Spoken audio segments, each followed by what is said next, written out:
नमस्कार, सुहानीत किचनमध्ये आपले स्वागत आहे। आज आपण पाहणार आहोत वर्षभरासाठी तांदळाच्या पिठाच्या नळ्या पापड। तर व्हिडिओ स्किप न करता शेवटपर्यंत नक्की पहा। तर तुम्ही इथे पाहताय की आपण नळ्या तळून घेतलेल्या आहेत। तर खरंच या नळ्या तुम्ही वर्षभरासाठी अशा पद्धतीने साठवून ठेवलात ना तर खरंच बाहेरून आणायची गरजच लागणार नाही। चला तर मग लगेचच रेसिपीला सुरुवात करूया। तर त्यासाठी इथे मी तांदूळ पीठ घेतलेला आहे 1 वाटी। तर तांदूळ स्वच्छ धुवून फॅनखाली वाळवून घ्यायचे आणि ते गिरणीतून दळून आणायचे आहेत आणि त्याचंच इथे मी पीठ घेतलेलं आहे। तर एका बाउलमध्ये हे पीठ मी काढून घेते आणि यामध्ये मी पापड खार घालून घेतलेला आहे 1 चम्मचभर आणि अर्धा चम्मचभर मीठ घालून घ्यायचं। तर इथे पापड खार तुमच्याकडे नसेल तर तुम्ही खायचा सोडा 1 चम्मचभर घातलात तरी सुद्धा चालेल। तर हे व्यवस्थित असं एकजीव करून घ्यायचं आणि इथे थोडं थोडं पाणी घालून कणिक आपल्याला हे छान असं भिजवून घ्यायचं आहे। पीठ छान मळून घ्यायचं। पीठ मळताना एकदम दाब देऊन मळायचं नाही आहे, तर हलक्या हाताने हे पीठ आपल्याला मळून घ्यायचं आहे।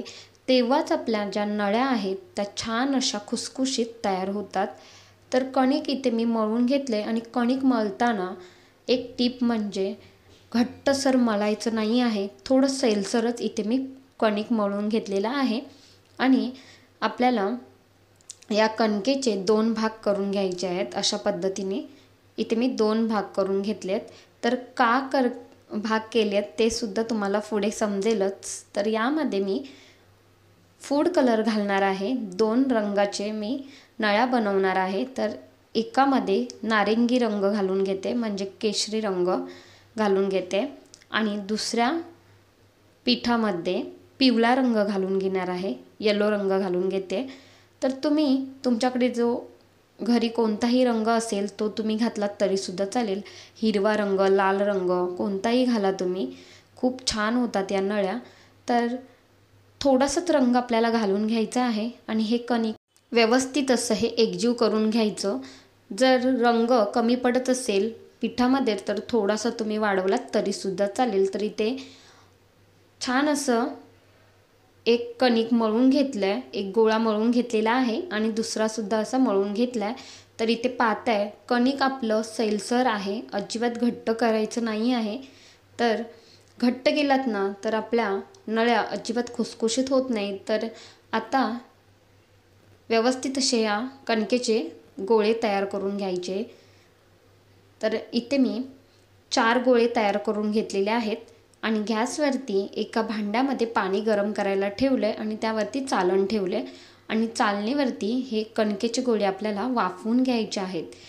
तर इथे मी कणकेचे गोळे ठेवून घेते अशा पद्धतीने आणि यावरती झाकण ठेवून 2 ते 3 मिनिटासाठीच आपल्याला हे वाफवून घ्यायचे आहेत, त्यापेक्षा जास्त वाफवायचे नाही आहेत।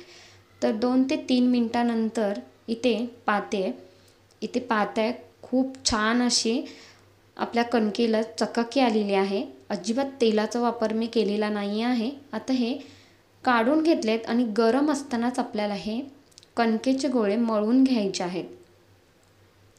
तर इथे पाहताय कणिक थोडंसं घट्टसर झालेलं आहे, त्यासाठीच जेव्हा आपण कणिक मळतो ना तेव्हाच कणिक थोडंसं सैलसर मळायचं आहे। तर ह्याच कारणामुळे इथे मी सांगितलं की कणिक मळताना थोडंसं सैलसर मळायचं, कारण ते वाफवून आपण घेतलं की नंतर ते थोडंसं घट्ट होतं। तर इथे मी थैली घेतली, पिशवी घेतली आणि पिशवीमध्ये हे कणिक भरून घेतले। अशा पद्धतीने कणिक मळलात ना की आपल्याला आपल्या हाताला चटकेसुद्धा लागत नाहीत आणि कणिकसुद्धा छान असं मळलं जातं। तर इथे मी व्यवस्थित असं हे कणिक मळून घेते। हाताला थोडेसे चटके लागतात पण जास्त चटके लागत नाहीत। तर इथे पाहताय खूप छान असं लोण्यासारखं आपलं कणिक हे मळून होतं। अशा थैलीमध्ये घालून तुम्ही कणिक मळलात तर इथे मी दोन्ही रंगाचे कणिक मळून घेते। खूप छान असं हे कणिक आपलं तयार झालेलं आहे। आता मी पिशवीतून काढून घेतले कणिक आणि हातानेच व्यवस्थित असं हे कणिक परतला छान असं मळून घेतलंय। तर हे केशरी रंगाचं कणिक आहे.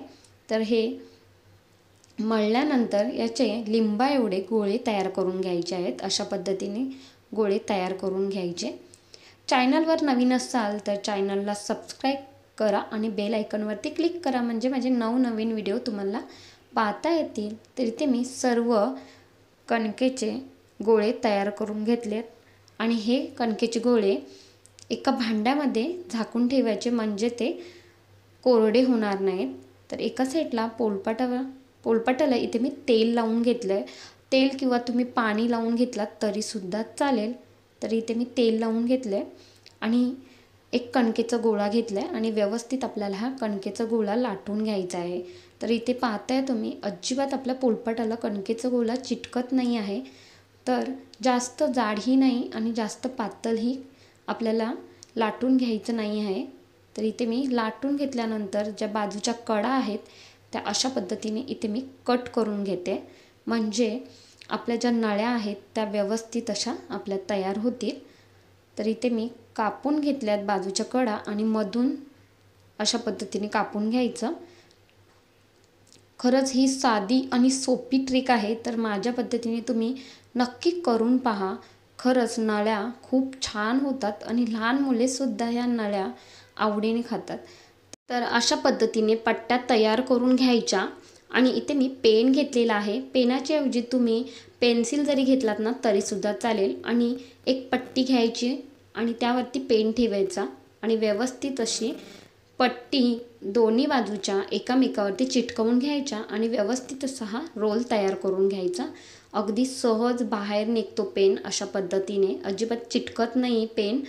तर दुसरीसुद्धा अशाच पद्धतीने नळी इथे मी तयार करून दाखवते. एकामेकावरती व्यवस्थित असं चिटकवून घ्यायचं.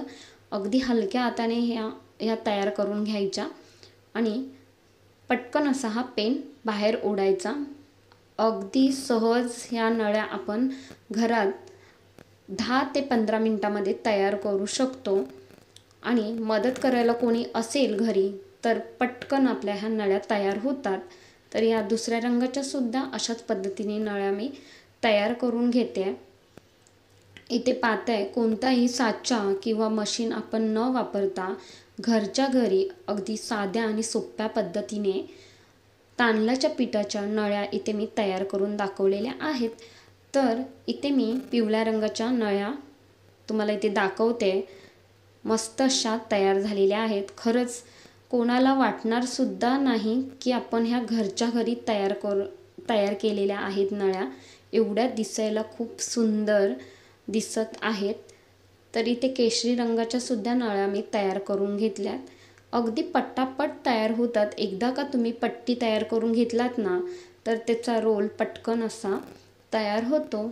तर या नळ्या मी 2 ते 3 दिवस फॅनखाली वाळवून घेतल्यात आणि बाल्कनीमध्ये थोडंसं ऊन यायचं, त्या उन्हामध्येच इथे मी वाळवून घेतलेले आहेत. तर इथे पाहताय, रंग तर खूप सुरेख आपल्या नळ्यांना आलेला आहे.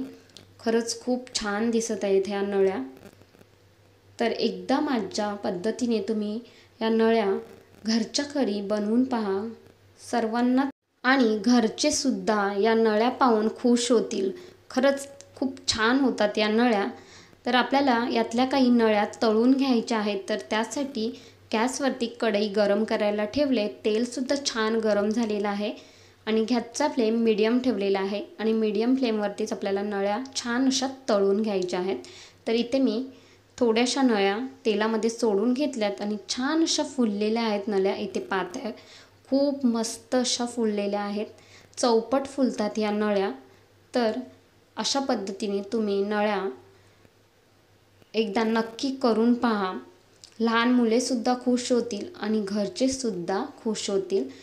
तर इथे मी 2च रंगाच्या नळ्या बनवून घेतलेल्या आहेत. तुम्ही 4 रंगाच्या नळ्या बनवा किंवा 3 रंगाच्या नळ्या बनवा तरीसुद्धा चालेल. आणि आपण जेव्हा कणिक मळतो ना तेव्हा कणिक थोडंसं सैलसर मळायचं, म्हणजे आपल्या नळ्या छान अशा खुसखुशीत तयार होतात.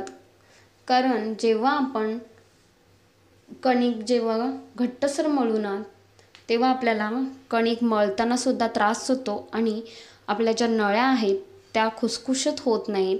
त्यामुळे ही टीप नक्की फॉलो करा. आणि इथे पाहताय 1 ते 2 नळ्या मी इथे तुम्हाला तोडून दाखवते, कुस्करून दाखवते हाताने. तर सहजासहजी त्या कुस्करत आहेत. मस्त अशा खुसखुशीत तयार झालेल्या आहेत. तर माझी रेसिपी थोडी जरी आवडली असेल तर एक लाईक करा, शेअर करा आणि सुहानीज किचनला सबस्क्राईब करायला विसरू नका. धन्यवाद.